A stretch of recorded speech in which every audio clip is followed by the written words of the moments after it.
G'day, you wonderful people. I hope you're having a fantastic day today. Well, what we are looking at, this is for you out there. This might be a bit of an exclusive. It is the SKYZONE 04Xs, and let me tell you, you guys are in for a treat. In this video, we are going to be going direct head-to-head with the traditional best goggles on the market. So a lot of people love the Fat Shark HD 02s, and let me tell you, there is a definite battle on the analog goggle front, and I totally understand too. Before we get started, analog's not going to be for everybody. A lot of people out there who are looking at digital, maybe they're already in DJI, they don't want to be dropping their cash on something that is going to be analog, because these goggles, they are premium, they are pricey. Both of these are coming in at around $500. So what we're going to do in this video, we're going to break it down. We're going to go through the text and the specs of the SKYZONE 04Xs, put it on the bench, have a look at it, what it works, what I like, what I don't like, what I would change, what is fantastic, look at all the features, and most importantly, we're going to go out to the field,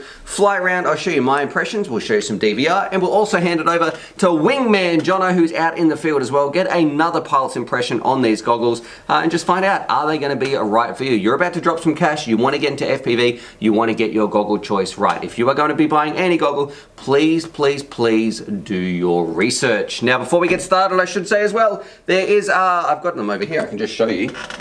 This is not going to be a review of the Eachine. Let's see if I can get this in shot. Anyway, the Eachine 300 O's, because they are a very, very similar spec goggle for this, but two major exceptions. The resolution and the screen size is not the same as the SKYZONE. So I know that people say, hey, they're almost the same. There's just those two features. It's like saying, hey, this house is the same as that house, but that one's got 2 extra bedrooms and an extra bathroom. Well, that's some pretty major features. The screen size and the resolution is smaller on this one. We'll be talking about that in another review to come up in just a little bit. Plus, that one is about 50 bucks cheaper. But let's do it. Let's go through the text and the specs of the SKYZONEs and compare them a little bit to the Fat Sharks, and then go fly them around.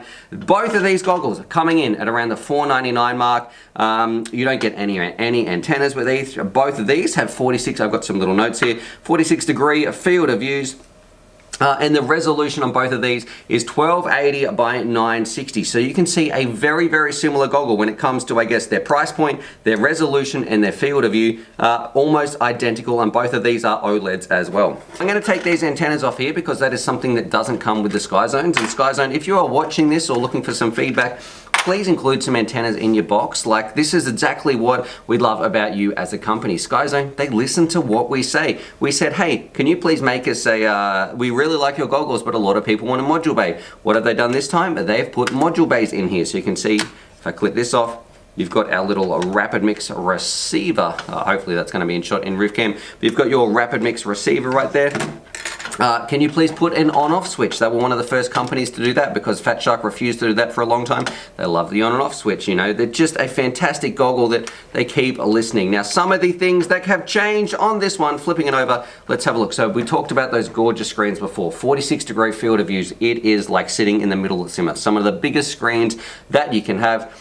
You've got some very important, and they're OLEDs as well, you've got some little IPD as well as focus adjustments right here. So not only, this is a very similar feature actually, if you have a look on the bottom of the Fat Sharks, not only can you move the goggles in and out, I guess, so the lens is going to be in focus for you, you can also move them left and right, which means you can adjust these goggles to fit your face perfectly, which is what I like to do, because Jono and I, we have very different, I guess, I don't know, focus points for our goggles. So whenever I tried them or whenever Jono tried them, we had to change them a bit, but both of us could get them into focus. Of course, going through some of these parts, we've got our little power plug, we've got our head tracker plug. You can charge this one by USB. So if you've got a power bank or something and you don't want to charge off a normal LiPo, you can do that. Over this side, this one can take a 128 gigabyte DVR card. That's going to take you like literally a year to fill up, because that's a lot bigger than the DVR on my Fat Sharks, which can only take a 32 gigabyte card. But to be honest, my Fat Shark never worked anyway. The DVR's always been broken since I took it out of the box on my Fat Sharks, which is unfortunate. Of course, they do HDMI. We've got an AV in and out, and also what you've got a little headphone jack right there. Now, something I want to mention, you get some extras as well. You get a carry case. You know, that's pretty standard for 500 bucks pair of goggles. However, you get two dodgy antennas like SKYZONE. Please fix those. What I do like though, and you don't get, because with the Fat Sharks you get a battery case which you can put in some 18650s, I believe, that comes with that from memory. However, this one, and I really like this, I've been using this a lot more. You have this cord, because it can run off a 2S up to a 6S, it means you're never going to be flat on your goggle battery. You're never going to be out in the field with packs to fly but no goggle battery to charge. As long as you bring this cable, and yeah, I have forgotten it sometimes, but don't tell Trevor. As long as you bring this cable, you can charge this off pretty much any drone LiPo that you've got in your bag, which I really like. And plus, I prefer having the battery in my pocket when these are on your face, because it means that you're gonna have a lighter goggle on your head. Now, both of these goggles, I'm gonna say, are fairly substantial, fairly weighty. They're not as heavy as DJI goggles, but it is something to keep into consideration. The other extra, which I absolutely love with the SKYZONEs, I must say, is the inclusion of this. They've been doing this since the O2Xs and the O2Cs, as well as the O3Os. So last year's iteration, or 2 years ago, their iterations of their analog goggles, they give you a bonus faceplate. So whether you've got a skinny face, whether you've got a wide face or a fat face like mine, you can put on a different faceplate simply by clicking this on and off, and it means you're not gonna get any light leakage. It suits your face a lot better. It's a lot more comfortable, which is something that Fat Shark didn't do. They don't send out an extra piece of plastic faceplate. Bad luck if this doesn't fit you. I really like how SKYZONE, for this bit of plastic, it makes such a huge difference, because you know, the fat face fits very, very nicely for me. The skinny, narrow face just doesn't work at all. So overall, I think there's some fantastic features you can put in there. And let me tell you this, if you are going to be getting a pair of goggles, if you're going to be dropping 500 bucks, you want to make sure they are comfortable. Now, speaking of these lenses, this is one part I do want to mention as well. These right here, you can see by moving them back and forth. I am happy to, I wonder if that's going to get in shot actually. So you can see them, I'm scrolling it back and forth right there. You know, do the same, left and right, blah, blah, blah. It's very easy to see how they work. One problem, a massive problem I had, and this is, look, just my personal eyes and Jono's eyes as well. One problem we had that with Fat Shark, unfortunately, I like the HDOs, but the HDO2s, these parts, like the foam bit, are rubbed on my eyelashes. So these bit right here, my eyelashes were constantly sort of just getting clipped by that. It was very off-putting. That doesn't happen when we're flying around with SKYZONE. Now look, I know a lot of people who love the HDO2s. They say, yes, that's for them. For me, it was very distracting. So look, maybe I've just got longer eyelashes than normal. And of course, we have a huge thick band which comes on the back of the SKYZONEs by default. On the HDO2s, we've just got the traditional little thin band, which, you know, it's kind of time for an upgrade. These thick bands are much better, but one part I don't like, SKYZONE, this band, it is way too tight when you put it on your head. I've got mine at maximum extension, and it just, you know, I feel like I've really got to stretch this out a lot more. I don't like how tight this is. I've loosened it to maximum, but, you know, if you're, maybe I really just do have a big buff head, but for me, it's just, it's like they've got an extra, it's like it's just wearing a pair of pants that's a size too small for my head anyway. So I'm going to have to switch that out and possibly put in a bigger band right there. So that part I would like to change. And of course, you get your module. So with the HDO2s, you don't get a module, although you're probably going to want to put in a rapid fire receiver anyway. This module, I'd say it does okay. It's not outstanding. It's just a fairly normal receiver as far as I'm concerned, but we will have to do more testing. So look, that's it on the bench. It is an expensive pair of goggles. It comes with a whole bunch of features. It has a lot of colors, which is something nice as well. You've got face plates, you've got a nice cable, which I think is a good solution for charging your batteries. It can take a large SD card. It's got a high voltage range, whether it be 2 to 6S. It's got fantastic adjustments. It feels comfy on your face. It's just, all in all, a top tier goggle with a high resolution, a beautiful screen, but it's coming in at 500 bucks, and for that price, it is very, very tempting for a lot of people out there to say, hey, well, it's only a little bit more to go digital. So I want to know, is this going to be a good goggle for you? If you were coming into the hobby or in your current situation, would you be buying a pair of goggles like this, or would you be moving into the digital scene? And I know a lot of racers out there, if you're going to race meets, it is still all about analog. Analog seems to be where racers are at. All their equipment works with it, they know their channels, all that sort of stuff. DJI has not taken such a large market share in the racing scene yet, where it's going to be mainly digital. So if you are after some of the best goggles that you can get, well, that's where these people are going to be looking at analog as far as racers go anyway. Now, with all that out of the way, all that said and done, what we should do, let's jump out to the field. We're going to fly it around. I'll give you my impressions. We'll show you some DVR. We'll find out, is this the right goggle for you for those $500 dues? Well, actually, it's even more if it's 500 freedom dollars out there. And also, we'll see what a Wingman Jono thinks about these goggles and get his impressions as well. So let's do it. Let's have some fun in 3. Joe out to the field in 3, 2, 1. Woo! Radio out here in the field. This is the exciting part. We've seen the text, we've seen the specs, but now we get to use them. The SKYZONE 04Xs. I'm feeling a bit sweaty today. Absolutely glorious. I'm here. Wingman Jono is behind the camera. Right. Let's find out how these bad boys go. Give you my impressions and just find out for $500. Are these going to be the best analog goggles on the market? So let's put it through its paces, rip it around, show you some DVR, and just have some fun. Beep, beep, beep, and we're going. Radio. So here we go, flying around. I've got them on my, well, not flying around, about to fly around. We've got the Ratel camera, which is what we're going to be looking through. I want to say too, with the DVR, I wonder if this is going to come through. It looks very, very bright. This is pretty much maximum sunshine. We just put some sunscreen on here, so getting very sweaty and shiny, as some of you viewers might like. But let's do it. We're going to cruise around. I love the adjustments underneath here, how you can really dial it in forwards and back, as well as the IPDs. Means this screen is going to be in, I can see in perfect focus around everything, and it is absolutely ginormous. I can't overstate this. The difference between this and my original SKYZONEs, or like the other Eachine goggle of this a 46-degree field of view. It feels ridiculous. It is absolutely huge. Like you've got this giant TV screen strapped to the front of your face. The band is a little bit tight though. I don't particularly like that. I'm not a fan. I wish that was a little bit looser because it's on maximum extension. I don't know why that is so tight. Maybe this is an early prototype version. I'm not too sure.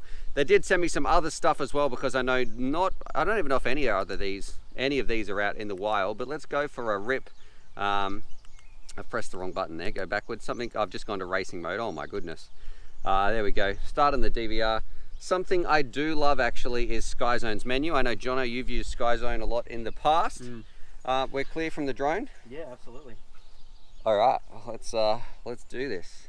Cruising around, we're looking at a Ratel camera. Probably some of the worst time of day to be having a look at it, because it's going to make the colors, the contrasts very, very sharp. We're getting a few little flickers actually through here. I wonder if that's coming in from the receiver, or if that's the actual rapid mix or whatever it's called, or if it's actually the SKYZONE goggles themselves. An absolutely gorgeous, big, beautiful, high resolution image. I don't know if it could actually get much better than this when it comes to actually field of view size and stuff like that. 46 degrees field of view. Man, I can feel that sun kind of beating down on my face. I'm just taking it easy, I know, with the drone footage right here, because I'm trying to focus more on the goggles. One thing I can say that I don't like, however, is the band. That is the band on the back of my head. It's pressing it tightly into my face. Not that it's uncomfortable, but the pressure is just too much. So it's not cutting in or anything like that, but I wish I could just loosen it just a little bit, because as it stands, it's not, you would get sick of it. If you're flying all day like this, you would definitely be getting some sore cheeks. That sounds inappropriate, but yeah, that's how it would be. Probably the big one for me, would I be getting this over some HDOs or HDO2s? If I had to choose, well, the big one for me, my eyelashes, and I don't know if you remember this, Jono, when you flew around with the HDO2s, but my eyelashes were rubbing against the little lenses or whatever they had in the HDO2s. That problem is not here at all. I love the resolution that we've got, but it's $500. And are you going to be picking that up when you can pretty much fly around digital? I don't know. For me, I would say, look, unless you're really into racing and you want some of the best goggles on the market, although I haven't tried Orca, I must say, it's just it's a hard sell for the price. I'm not saying that it's not worth it or they're overpriced or anything like that, because I'm sure these goggles, with the quality and the features that they have in here, do have a lot of money, do cost a lot of money to make. And also you get a receiver module as well. But when you can get a DJI digital for, I think they're around the same price sometimes, it's tricky. I think I'd be picking digital any day of the week. However, I'm not a hardcore racer, so I know a lot of people out there who go to the races, they can only fly analog. Analog is still where it's at, and this might be a much better sell for them. But overall, look, I really like what SKYZONE's doing. They've put a module bay in. They've really listened. They come with 2 faceplates. They've got a fantastic manual. They're coming out with their own rapid mix receivers. I'm just going to pause the video right there on the subject of the rapid mix receiver, because here we are. You can see this is a diatone flying around, a totally different quad, and putting the rapid mix receiver to the test at probably some of the trickiest places on the property, some very thick bushes and shrubs, because the Sector 5, you were seeing some of those flickers. There was a problem with the SMA connector on that Sector 5. So I want to make that clear. Don't judge the DVR too much on the other flight based on it, because that was the drone's problem, not the goggles. But yeah, overall, you can see there's still more than flyable even at the worst part of the property. So let's jump back and get on with the review, but just wanted to let you guys know that. So I might even prefer the old SKYZONE modules, but I like how they're just kind of doing what the hobby, what the community wants from their goggles, and they've really given it to Fat Shark, I would say, over the past 12 months, where now there are much more common goggle out there. I guess time will tell. How is this going to stack up in a digital era when analog quads and analog goggles are becoming less and less popular? But what we should do, let's hand it over to Jono. You guys would have seen the DVR as well, so let me know what you think, and yeah, we'll see what Wingman Jono thinks of the SKYZONE 04Xs, and especially this massive field of view. I'm going to stop my DVR there.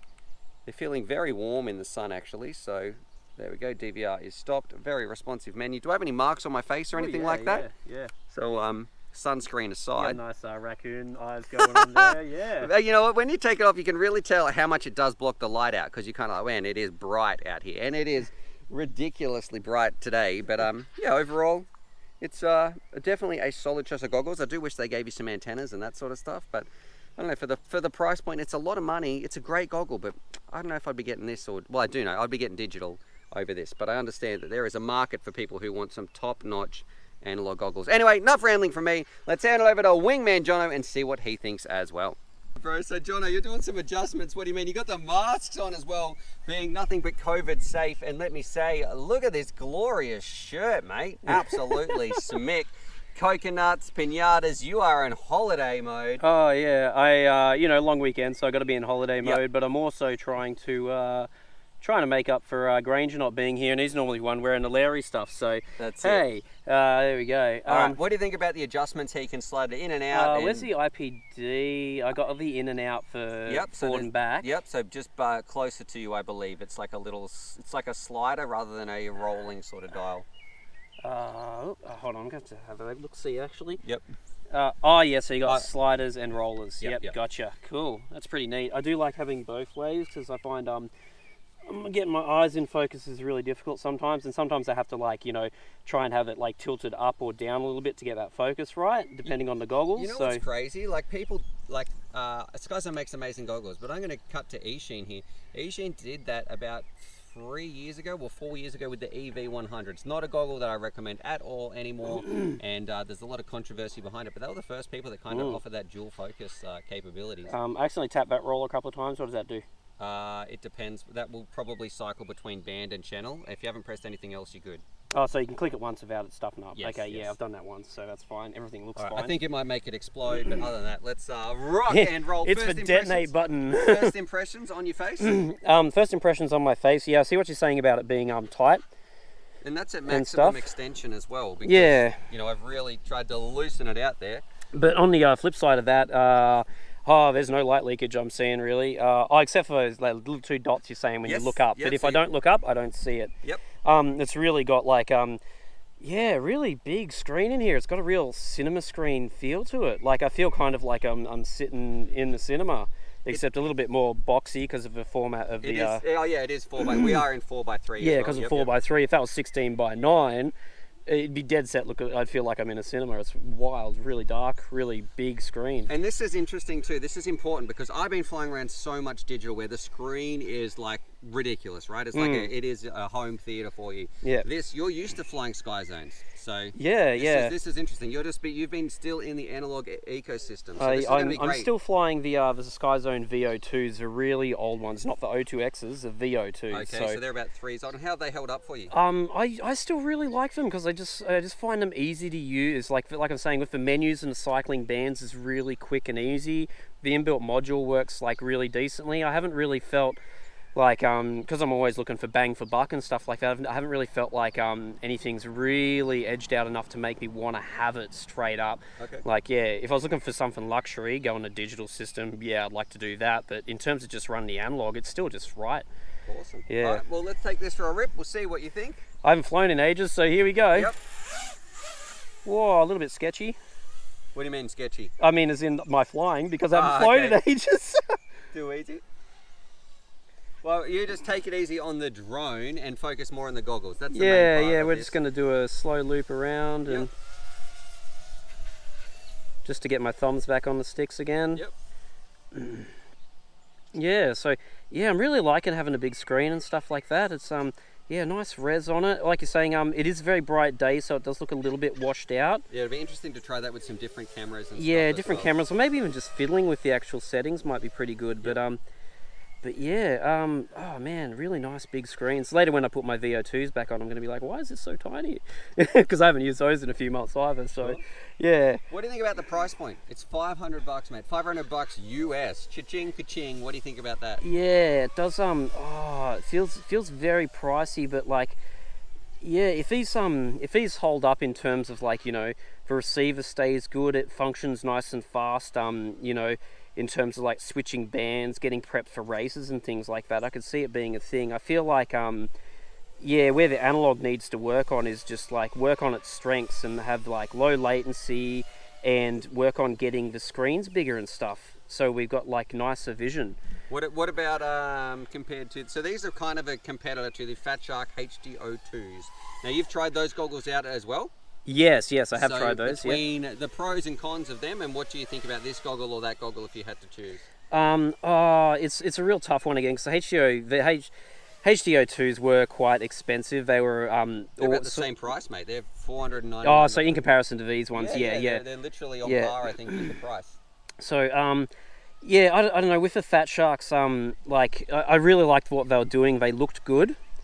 They did, and stuff like that. But the problem for me with them was always the feel on the face was a little bit off. Mm-hmm. It was like, in terms of like they just never quite fit me as well as the SKYZONEs do. And I get that same thing that you mentioned before with the my eyelashes rub against the lenses, and by God, when you're trying to concentrate. That's probably the main reason why I never moved over to the Fat Sharks, to be honest. Oh, and plus my DVR was broken. But more about this one. What do you think about it comes with two face plates? You know, which is a pretty standard feature. SKYZONE's been doing that for a long time. Two face plates. One's for a smaller face, one's for a wider face. Yeah, well, this one fits like a glove on me at the moment. Like I said, like no light leakage. So yeah, I'd be probably pretty happy with this one. But yeah, it is nice. I find yeah, sometimes a few of the goggles don't quite fit my head properly, and we get the, you know, opposite sort of issue. It'll fit yours nicely, but then it won't fit mine, and then, you know, stuff like that. And yeah, it's nice that they just have that stuff in the pack. You don't have to buy it separately. I agree. I don't know why SKYZONE doesn't give us good antennas though, so you have to use your third-party antennas. Like, I got low batteries going on. Antennas aren't that expensive, but all right. Too easy, man. I guess, would you be, if you had $500 though, would you be buying these or something else? That's the hard question. It's your cash, you're budget conscious. You got to buy a set of goggles, mate. It's 2020, almost 2021. Brand new SKYZONEs. What do you reckon? To be honest, you know, I'm feeling rich lately. If I was looking to stay in the analog market, I'd be pretty happy with this, I reckon. Good adjustments, good face fit, nice big screens, colours look good. Module bay, which is a big plus for a lot of people if they really want to push into the high end of racing. I don't like fussing with it, but yeah, it does really help to have that module bay there. I feel like that's been a limiting thing for them for a little while. Yeah, like you know, if I was looking to buy in, I'd definitely consider these. Too easy. All right, man. Thank you. Looks like Jono's much more cashed up than I am at the moment. Too easy, man. I'll let you bring it in, and then I'll get your final thoughts. All right, let's see how you go. Oh, mate, this thing lands so nicely. You landed really nicely before. And that was beautiful. It just comes in calm. That was beautiful. Stay. We're not going to tell you what this drone is. You're going to have to stay for a review to find out what that is. But well, it lands good. Yeah, we didn't break it. Buy that drone because it lands good. That's what we want. All right. Anyway. Final thoughts there, Mask Boy. Yeah. To be honest, if I was buying in looking for something new and I absolutely wanted it to be analog, like I said, HDOs, I don't like how they fit my face, the eyelash rubbing, all that kind of stuff. Yeah, it doesn't do it for me when I'm trying to concentrate. And I feel like in terms of concentration, if I was looking at doing some racing and stuff like that, it's got nice big screens. I can see what I'm doing. I feel like I'd be able to chase some gates really easy with that big screen going on. Fits my face like a glove, no light leakage, no distractions. I feel like those are some really good points for it. Okay, that is a lot. What about this bit? $500, mate. I know, yeah. I am feeling rich lately, though, I tell you. Okay, all right. For those of you who don't know, Jono won Lotto. Not really. I wish. Too easy. All right, thanks, man. No Catch worries. up. Thumbs up, I should say. Oh, two. Thumbs up, thumbs down. I get thumbs up. I liked it. Yeah. Alrighty, so there it is. There's my review of the SKYZONE 04Xs, and overall, are these a top shelf goggle? Are they top tier, feature packed? Yes. Are they perfect? No, there's a couple of things I would like to change, and am I going to be recommending them? It's kind of like, yes, I recommend them if you are into racing, but you've got to think, for anybody getting into the hobby, if you are dropping $500 on a pair of goggles, you've got to think about going digital maybe. Maybe it depends what you want to do, what sort of flying you're going to do. It's a little bit of a tricky call. It really does depend on your situation. Would I pick these over the HDO2s? Yes, for me, that's a simple choice because my eyes rub on this. My DVR never worked out of the box. Plus, you get an extra module. But these bad boys, I'm not going to say that they're perfect. The band is too tight for me. The receiver, I'd say, is just a fairly standard receiver. It's not outstanding or anything like that. I do love, though, that they've put a module bay in here finally. It seems like all the features that Fat Shark used to have, it used to be just module bay. That was the selling point, but now SKYZONE's have got a module bay, so it's going to be very, very interesting. I am hoping the new Shark Bite will work with these, although I don't think Fat Shark's going to send me a Shark Bite. They don't seem to like my reviews very much, so if somebody out there could tell me, will the Shark Bite work with the Fat Shark? That would be interesting. Or maybe, you know, if Fat Shark is watching this, so you'd like Fat Shark to send me a Shark Bite to test out, I'm happy to send it back, but just so we can put it through its paces. That would be pretty interesting. But yeah, overall, $500. It is a feature-packed, strong goggle. It's just pricey when you've got digital, which is going to cost just a little bit more. And something else I want to mention as well, they did get quite hot. Now, yes, I know in the video that you saw, it was very, very sunny, and some people might say, hey, that was just the sun. But even when I've been using them indoors, flying around as well, with the little Mob 6 and the kid flying around indoors and having some fun in my home, they get relatively warm. So that's something to think about as well. So anyway, other than that, subscribe for more FPV related content. I hope you have a fantastic day. You guys are awesome. You deserve to have some fun. Now get out there and go flying. And as always, happy flying.